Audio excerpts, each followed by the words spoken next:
What's up everyone out there? Welcome back to the channel, guys. Today we're going to be looking over the newly released Mortal Kombat movie. Lots to go over, lots to be explored in this game slash movie adaptation. But this is going to be, I'll try to keep it as spoiler free as possible. I might throw in a couple of little tidbits that might give you an homage towards, the overall consistency of the movie, but overall I'll try to keep it as spoiler free as possible. But let's go ahead and jump into this movie review. This is obviously based off of the video game series, and it's been quite some time since we've had a decent Mortal Kombat movie. They had Mortal Kombat Annihilation, which turned out to be pretty much one of the worst movies ever to be put out. But beyond that, the original, as a kid, I absolutely enjoyed that adaptation from the video game. But let's go ahead and jump into some of the bits and pieces of the movie, starting out with a lot of pros, and then go over some of the cons. We're going to be going over from the beginning. Let's talk about the overall consistency of the movie. It got a rated R rating, which I was super excited about, getting a rated R rating for this, where they're able to do a little bit more closer towards catering to the video game. Just what we come to love and enjoy about the Mortal Kombat universe, which is the blood and gore and violence. So going into this, I was really excited that they actually landed a rated R rating for this.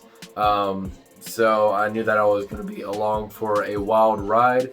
But I'll say this, the first 10 to 15 minutes of the movie were setting me up to where I was like, man, this is really good. This is gory. This well choreographed action scenes.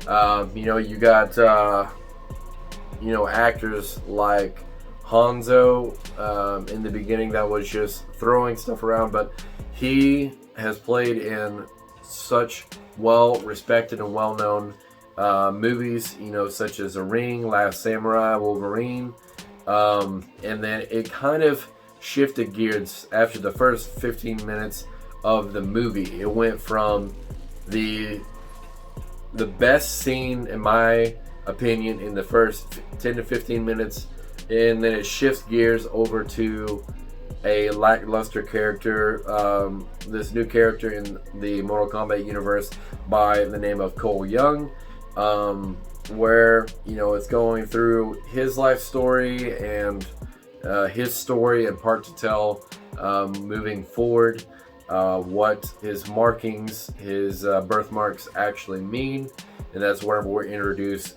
to a few more Mortal Kombat lore characters. But I felt overall Cole Young's character was just not it was just lackluster. He was there. Did I feel like he did a good job on the role that he had to play? I think so. As a character, just not that interesting. It didn't really strike me or touch me in a particular way that I was excited to see scenes with him in it again. But I think the overall stars of the movie were definitely Kano and Sub-Zero. I think those two character selections, they chose very wisely and very respectably the best fight scenes. And Sub-Zero, overall, I definitely got what I wanted out of the Sub-Zero adaptation in this film. He pretty much shows up and fucks shit up and does a bunch of bad stuff, and then he's out, and then he's bouncing between worlds. He comes over to the mortal realm, and he's chasing after these characters, keeping you on your toes, and that he holds no bars, and he has no authority, so he just basically goes through and does whatever benefits him in the long run. Another fight scene that was a highlight for me is the Prince Goro scene. I think that they should have wound that one up a little bit more. A lot of the fight scenes throughout, specifically in the portions of the movie kind of fell flat for me. They just felt very rushed, and they just didn't feel like they had the weight of the severity of the fight. Like, there's no build up, there's no wind up, there's no like, you know, as a creator myself, I definitely would have took an opportunity to build up each villain right before each fight. That way it just, the heaviness of the fight and the pain and everything just gives that more realism, that much more weight, and that much more grasp on what is actually going on. A lot of the fight scenes, like I said, in the later portion of the movie felt rushed. A lot of quick cam situations bouncing back and forth. And let's go over some of the cons, things that I particularly didn't enjoy about the movie, or didn't feel like I didn't get out of it as a Mortal Kombat fan. But overall, there's no contest. Like, there's no actual Mortal Kombat tournament. That was something that I really enjoyed off of the original film. I was looking forward to them getting together, getting to grow and get a grasp on each character. And there's no freaking Cage in this this movie. I was really looking forward to it for Johnny Cage, but they did throw out a little, you know, spritz at the very end, showing a after credit scene of Johnny Cage potentially coming in as a new character for the next film.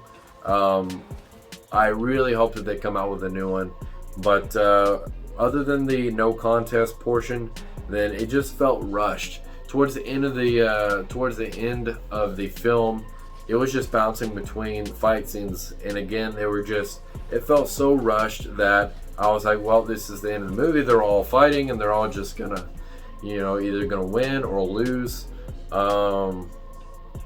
And yeah, those are the main cons. I wanted a tournament, I didn't get it, and the end of the movie just felt like the season finale of Game of Thrones, where it was just like, okay, we did our job, we put in you know, a good effort for the first portion of the film, and then the last portion, let's just spit it out and see what sticks on the wall.